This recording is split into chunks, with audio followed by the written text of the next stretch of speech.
மதுரையில் இரண்டாவது மாநில மாநாடு என விஜய் அறிவித்தவுடனே எதிர்பார்ப்பு பற்றிக் கொண்டது. ஏனென்றால் முதல் மாநில மாநாட்டை வட தமிழகமான விக்கிரவாண்டியில் வெற்றிகரமாக நடத்தியது தவேகா. அதேபோல தென் பகுதியான மதுரையில் பிரம்மாண்டம் காட்ட முடியுமா என்ற கேள்வி இருந்தது. அந்த கேள்விகளுக்கு நெத்தியடியாக பதிலை சொன்னது மதுரையில் திரண்ட லட்சக்கணக்கான கூட்டம். பிரம்மாண்ட கூட்டம், அதற்கான ஏற்பாடுகள், கூட்ட மேலாண்மை என தமிழகத்தில் திமுக, அதிமுக போன்ற முதன்மை கட்சிகளுக்கு இணையாக கலக்கியது தவேகா. தமிழகம் முழுவதிலும் இருந்து சாறை சாறையாக திரண்ட இளைஞர்கள் மதுரையை ஸ்தம்பிக்க வைத்தனர். 2026 தேர்தலுக்கு தயாராகும் நேரத்தில் இந்த மாநாடு தவேகாவிற்கு பல பூஸ்டர் பாயிண்ட்களை வழங்கியுள்ளது. ஒன்று, கட்சிக்கான கட்டுமானம். இந்த மாநாட்டுக்கு வெறும் மதுரை அல்லது அதனை சுற்றியுள்ள மாவட்டங்களில் இருந்து மட்டும் கூட்டம் வரவில்லை, தமிழகம் முழுவதிலும் இருந்து கூட்டம் வந்தது. அப்படியானால் இவ்வளவு பெரிய கூட்டத்தை கூட்டும் அளவிற்கு கிளை, ஒன்றியம், நகரம், தொகுதி, மாவட்டம் என முக்கிய கட்டமைப்புகள் ஓரளவு உருவாகி உள்ளது இது காட்டுகிறது. அடுத்ததாக விஜயின் பேச்சு. விஜயின் தங்கிலீஷ் கலந்த 2K கிட்ஸுகள் பாணியிலான பேச்சு இந்த முறையும் அவர்களின் தொண்டர்களுக்கு திருப்தியாக இருந்ததை விசில் சத்தங்கள் உறுதி செய்தன. அதேபோல் விஜய் தனது பேச்சின் மூலமாக பல முக்கிய கேள்விகளுக்கும் பதில் சொல்லியுள்ளார். அதில் திமுக, பாஜக கட்சிகள் தான் எதிரி என்பதை மீண்டும் அழுத்தமாக கூறினார். பிரதமர் மோடி, முதல்வர் ஸ்டாலின் பெயர்களை சொல்லி இதுவரை விமர்சிக்காத விஜய் இப்பொழுது மோடியின் பெயரை சொன்னவுடன் அங்கிள் ஸ்டாலின் என்று அனல் கிளப்பினார். முக்கியமாக இதுவரை தொடாத அதிமுகவையும் வம்புக்கு இழுத்து விமர்சித்ததுடன் சீமானுக்கும் மறைமுகமாக மெசேஜ் சொன்னார். அதே போல உண்மை, நேர்மையான அரசியல் என தனது பெரும்பான்மை தொண்டர்களான 2K கிட்ஸுகளுக்கு புரியும் வகையில் சிலவற்றை பேசியதுடன் சிங்கத்தின் கதை, குட்டி கதையையும் சொல்லி எழுச்சியூட்டினார். இந்த மாநாடு தவேகாவினருக்கு மிகவும் நிறைவானதாகவே இருந்தது. அதையும் தாண்டி பொது தளத்தில் உள்ளவர்களையும் கவனிக்க வைத்தது என்பது உண்மைதான் என்கின்றனர் அரசியல் பார்வையாளர்கள். திமுக, அதிமுக, பாஜகவுக்கு மாற்றான சக்தி எனும் இமேஜை ஓரளவு இந்த மாநாட்டின் மூலமாக பதிய வைத்துள்ளார் விஜய். அதேபோல அதிமுகவுடன் எப்படியும் கூட்டணி வைத்து விடுவார் என்று இதுவரை தன் மீது இருந்த யூகங்களையும் உடைத்தெறிந்தார்.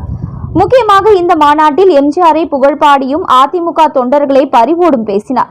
இதில் இரு கணக்குகள் உள்ளது. ஒன்று, இபிஎஸ் மீது அதிருப்தியில் உள்ள அதிமுகவினரை தன் பக்கம் இழுப்பது. அடுத்ததாக இபிஎஸ் மீது கோபத்தில் உள்ள ஓபிஎஸ் தினகரனுக்கு வலை வீசுவது.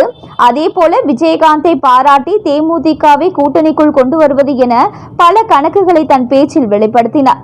கூட்டணிக்கு நான் தான் தலைமை, ஆனால் என்னோடு வந்தால் ஆட்சியில் பங்கு தருவேன் என்று மீண்டும் அழுத்தமாக சொல்லியுள்ளார்.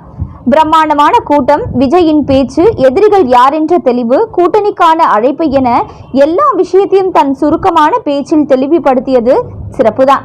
எனவே எப்படி பார்த்தாலும் தவேகாவிற்கு விஜய்க்கும் இந்த மாநாடு நிச்சயம் கிட்டான். ஆனால் விஜய்க்காக திரண்ட கூட்டம் என்பது இது ஒரு கட்சியின் மாநாடுதான் என்று நிரூபித்தாலும் கூட விஜயின் உரையை மட்டுமே பிரதானப்படுத்தி 1.5-2 மணி நேரத்தில் நடந்து முடித்ததால் இது மாநாடுதானா அல்லது வெறும் பொதுக்கூட்டமா என்ற சந்தேகமும் எழாமல் இல்லை. இந்த மாநாட்டில் நிறைவேற்றப்பட்டதாக கூறப்படும் தீர்மானங்கள் கூட பெரியதாக ஹைலைட் ஆகவில்லை. அதேபோல் விஜயின் பேச்சில் வெறும் எதிர்ப்பரசியல் மட்டுமே இருந்ததை தவிர தவேகாவின் கொள்கைகள் என்னென்ன என்பதற்கான கேள்விக்கு இறுதி வரை விடையே கிடைக்கவில்லை. அதேபோல தவேகா என்பது விஜய் என்ற ஒற்றை முகத்தையும் பிம்பத்தையும் வைத்துதான் கட்டமைக்கப்பட்டுள்ளது. அரசியல் ஞானமும் அனுபவம் மிக்க உறுதுணையான பின்புல தலைவர்கள் யாருமே இங்கு இதுவரை இல்லை என்பதையும் மாநாடு மேடையில் பார்க்க முடிந்தது.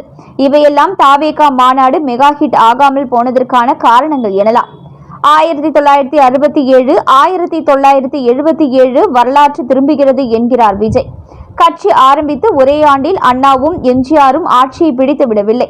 திமுக தொடங்கப்பட்டது 1949ஆம் ஆண்டில்.